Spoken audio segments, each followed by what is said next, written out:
I must say I am rather obsessed with language, because the language that you use is really, really important. And I'm out on a really beautiful walk this evening, and I really love using the tripod because you can really frame the background beautifully. And language is framing. You know, it's whenever you go online, often you are just met by an onslaught. People may say that I'm, following the wrong kind of people, but I'll be honest, influence-wise, I am between many different worlds and worldviews, and a lot of what I see, and it's not just from one faction, it's from many factions, that people always talk about fight and hating things and hatred, and we're all doomed, and well, we're on this eternal pageant, and problems, opportunities, obstacles, struggles, hurdles, all these things, they've always existed. And I think we could see this for thousands and thousands of years of recorded history and wisdom. That's what history really is. It's stories and lessons, and we have Aesop's fables, and we have parables, and we have psalms, and we have all of the ancient Greek texts and the ancient Egyptian texts, and what they all show is that we have something within us that is innate, that is eternal and everlasting and continuous, just continuous. And part of that continuity is an absolutely enormous capacity to do incredible things. And we waste it. We let it lie dormant. And we don't take advantage of it. I don't see any doom in the world. I don't know why I have this worldview, but I see a lot of people talking about, we can get together and we can commiserate, and we can just take a break from this hopeless world, that's under the reign of Satan and Beelzebub and Hades and all of this absolutely immense gloom. And there's so much to be grateful for. There's so much to be grateful for. And I think this is what all of the great leaders of the world, obviously including Jesus, were talking about. Because if you actually go back before Jesus's teachings, there are a lot of ancient religions and belief systems that echo and say the same things. They do. But obviously, each person that gives their version, they bring a new energy to it. And I think that what Christianity does differently is it understands the role and the enormous potential and power of the individual to not check out of society, but to check out of the common thought traps, the common delusion, the common hopelessness. And that's what individuality does.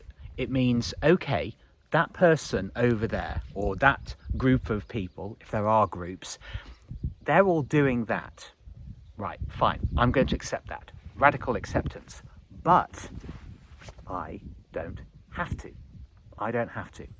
What I realise through my entire life of wading my way through the quagmire and trying to make sense of things is what I've been trying to establish that whole time is my place in all of the events in the world, in the circumstances that I was brought up in.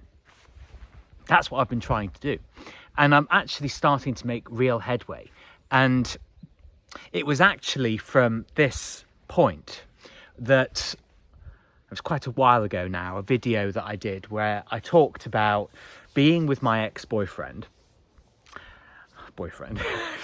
whatever we were, situationship, because there was no togetherness, as evidenced by what I'm going to say again, is that he encouraged me to have sex with as many other men as possible, and to actually secretly record it for his delectation and delight. And it's something that when I say it out loud, and I've talked about it with my therapist, that I do actually feel immensely ashamed of. And I think it's a source of my guilt, because I had absolutely no malevolent intentions in doing any of these things. I was acting out of a desire to please him for many different reasons.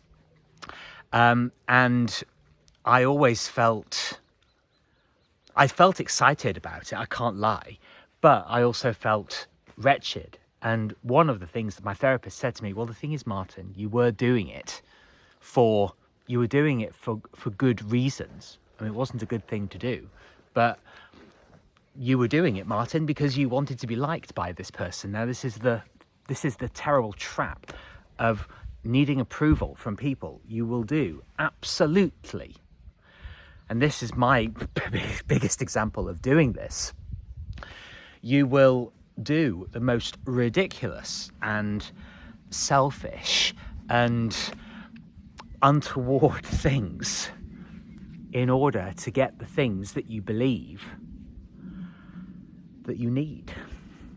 And I've actually got a consultation with somebody tomorrow offering me their services, and it's the guy that I spoke with has a business partner who I communicated with yesterday. This person's emailed me back, and he was saying, well, part of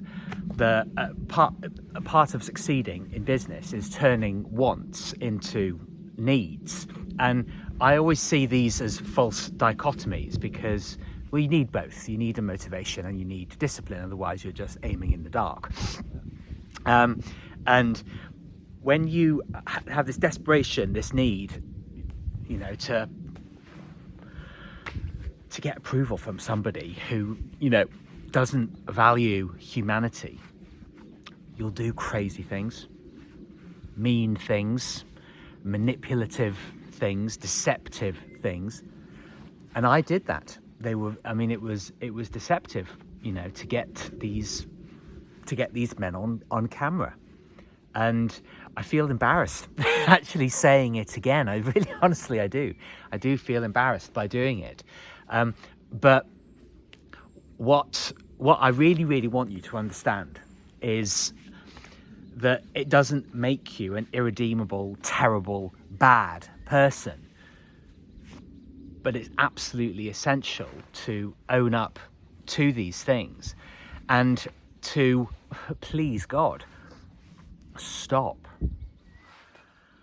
the relentless fight for things that either don't matter or that you will never resolve out of anger or resistance.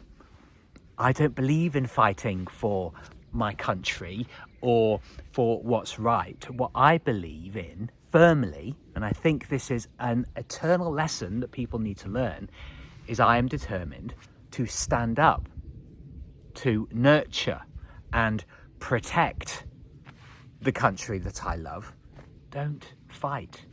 We know by history that never works, and no matter how long it takes for that to unwind, peacefulness, peace is always the thing to go for.